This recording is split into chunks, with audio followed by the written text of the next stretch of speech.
Dear students, welcome to your YouTube channel.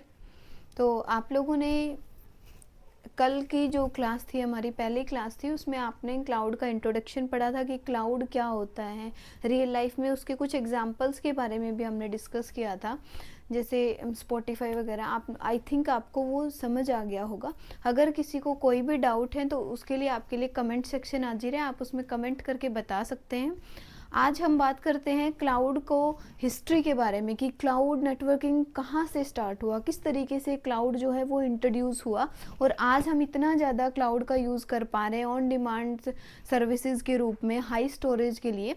तो सबसे पहले क्लाउड की हिस्ट्री पे बात करते हैं। 1961 के अंदर क्या था, जॉन मैकचैरिटी एक साइंटिस्ट थे जिन्होंने अपने स्पीच में ये कहा कि जिस तरीके से आप वाटर और इलेक्ट्रिसिटी को एज ए सर्विसेज यूज़ कर रहे हो, यूटिलिटीज़ यूज़ कर रहे हो, जैसे आप उन चीज़ों को बाय करते हो, सेल करते हो, उसी तरीके से क्यों ना हम स्टोरेज का भी इस तरीके से यूज़ किया जाए। उन्होंने, लेकिन उनका ये फर्स्ट आइडिया था, क्योंकि पहली बार तो कोई भी किसी चीज़ के लिए अनवांट इस तरीके से कोई इन्वेंशंस के बारे में बताता है तो मोस्टली लोग उसका मजाक ही बनाते हैं। जैसे अगर आज से कुछ बहुत साल पहले अगर हम मोबाइल फ़ोन के बारे में सोचते तो वो भी हमारे लिए तो एक जॉकिंग सा था। उस टाइम के जनरेशन्स को अगर कोई ये बोलता कि आप एक प्लेस पे बैठे हुए और दूसरी कंट्री में फेस टू फेस बात कर सकते हो, तो उन्हें तो ये भी हंसी मजाक सा लगता। सेम थिंग क्लाउड के साथ हुई। उन लोगों को ये लगा कि क्लाउड क्या, हम क्लाउड को एज ए, यानी उन्होंने बादल फील किया क्लाउड को, कि क्या उस क्लाउड को हम स्टोरेज में यूज़ करें, इसके क्लाउड के अपने स्टोरेज को सेल्स करें।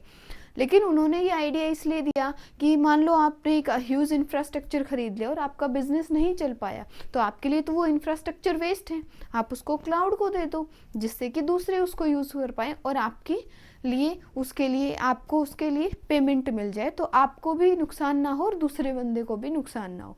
लेकिन उस टाइम उनका आइडिया जो है वो फ्लॉप हो गया। फिर 1999 के अंदर उन्हीं के आइडिया से इन्वेंट होकर के एक जो कंपनीज थी जिसका नाम था salesforce.com, उन्होंने फर्स्ट टाइम क्लाउड को एज ए सर्विसेज यूज़ करना स्टार्ट किया। उन्होंने सोचा कि हम कस्टमर्स को उनके घर तक सर्विसेज प्रोवाइड कराते, कस्टमर की डिटेल सेव करने के लिए हम क्लाउड को यूज़ कर लेते हैं एज ए सर्विस के लिए, क्योंकि उनके पास ह्यूज अमाउंट का इंफ्रास्ट्रक्चर नहीं था। उन्होंने दूसरे से इंफ्रास्ट्रक्चर बाय किया। जैसे मान लो आपका घर कहीं किसी लोकेशन पे दूसरी जगह है और आप पढ़ने के लिए किसी दूसरी कंट्री में गए हो या दूसरी सिटी में गए हो, वहाँ पे पॉसिबल तो है नहीं कि आप जहाँ भी जाओगे वहाँ अपना घर बनाओगे। आप एक रेंट पे घर लेते हो, उस रेंट के घर को आप यूज़ कर रहे हो एज ए सर्विसेज की। जब तक आप रह रहे हो वो आपको ये लगता है कि ये मेरा है, यानी अगर आपने वो स्टोरेज जो है वो बाय कर ली तो वो आपका खुद का स्टोरेज है, आप उसमें कुछ भी एडिट करो, कुछ भी डालो, कुछ डिलीट करो, आपकी चॉइस है।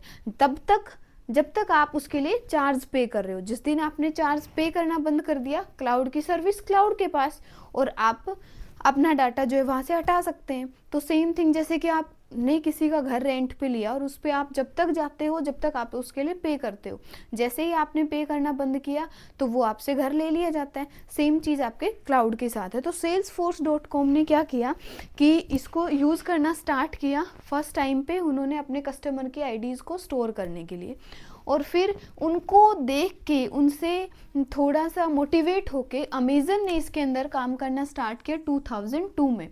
अमेज़न, हालांकि आज के टाइम पे जो भी क्लाउड की स्टोरेज है उसमें 32% का जो स्टोरेज स्पेस है वो अकेले अमेज़न ने एक्वायर कर रखा है। अमेज़न ने इस पर कंटिन्यूसली वर्क किया, इसको तब से लेके आज तक कंटिन्यू इसके अंदर अपडेशन से ईच एंड एवरीथिंग इसी के ऊपर काम कर रहा है जो अमेज़न हमारा है। और इसने कहीं ना कहीं क्लाउड को एक पोजीशन पे लाया है। उसके बाद इन 2009 के अंदर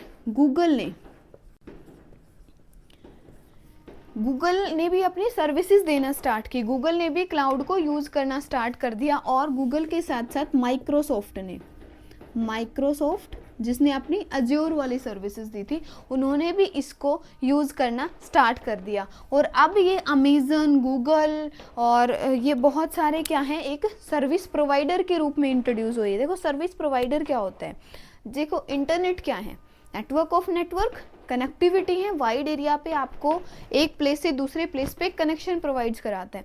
इंटरनेट की सर्विसेज आप तक कैसे पहुंचती है? आप क्या इंटरनेट कोई चीज़ है उसको ले आए, ला के लगा दिया, ये मेरा इंटरनेट लग गया, इस तरीके से तो कुछ भी नहीं होता। इंटरनेट क्या है कि आपको इंटरनेट की सिर्फ और सिर्फ उसकी सर्विसेज मिल रही है, आपको दिखाई नहीं दे रहा है कि ये इंटरनेट जा रहा है, इसको पकड़ लो, इसको रख लो। इंटरनेट की सर्विसेज को आप यूज़ कर रहे हो। किस आपको सर्विसेज कहाँ से मिल रही हैं? आप अपने फ़ोन में नेट चला रहे हो, अपने पीसी में नेट चला रहे हो, अपने टैब में नेट चला रहे हो। आपको कौन दे रहा है सर्विसेज? एक सर्विस प्रोवाइडर। तो सर्विस प्रोवाइडर का काम क्या है कि आपको सर्विसेज प्रोवाइड कराना। आप सर्विस प्रोवाइडर को क्या करोगे? आप पे करोगे, जो आपको जैसी सर्विसेज चाहिए, जितना इंटरनेट चाहिए, जितना आपको काम करना है, आप उसके लिए पे कर रहे हो।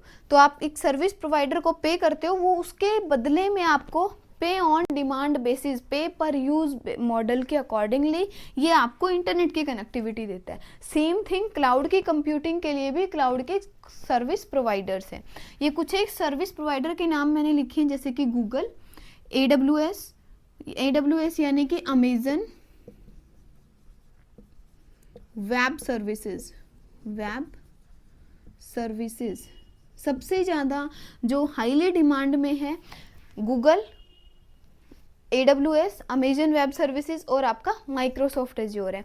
IBM ने भी अपना क्लाउड लॉन्च कर रखा है, अलीबाबा ने भी अपना क्लाउड लॉन्च कर रखा है। ऐसे बहुत सारे सर्विस प्रोवाइडर्स हैं जिन्होंने अपने क्लाउड की सर्विसेज यूजर्स तक प्रोवाइड कराई है। गूगल की सर्विसेज तो आप सभी लोग यूज़ कर रहे हैं। गूगल इतना टॉप पोजीशन पे रैंकिंग में क्यों आया? क्योंकि ये पब्लिक उस यूज़ करता है पब्लिक क्लाउड को। ये जीमेल की सर्विसेज देता है, जिसमें आपको 15 GB स्पेस ड्राइव के फॉर्म में आपको मिल रहा है, जहाँ पे आप ऑडियो, वीडियो, डॉक्यूमेंट कुछ भी स्टोर करके रख सकते हैं। ठीक है।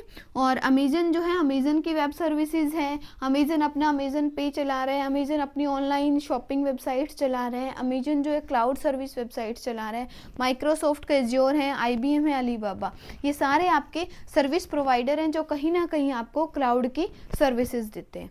ठीक है। तो आई थिंक आपको ये टॉपिक क्लियर हुआ होगा कि क्लाउड कंप्यूटिंग की हिस्ट्री क्या है और उसकी सर्विस प्रोवाइडर्स कौन कौन से हैं जो हमें क्लाउड की सर्विसेज देते हैं। आज की क्लास के लिए इतना ही। नेक्स्ट क्लास में हम पढ़ेंगे क्लाउड कंप्यूटिंग की एडवांटेज, उसकी characteristics and disadvantage. Okay, thank you.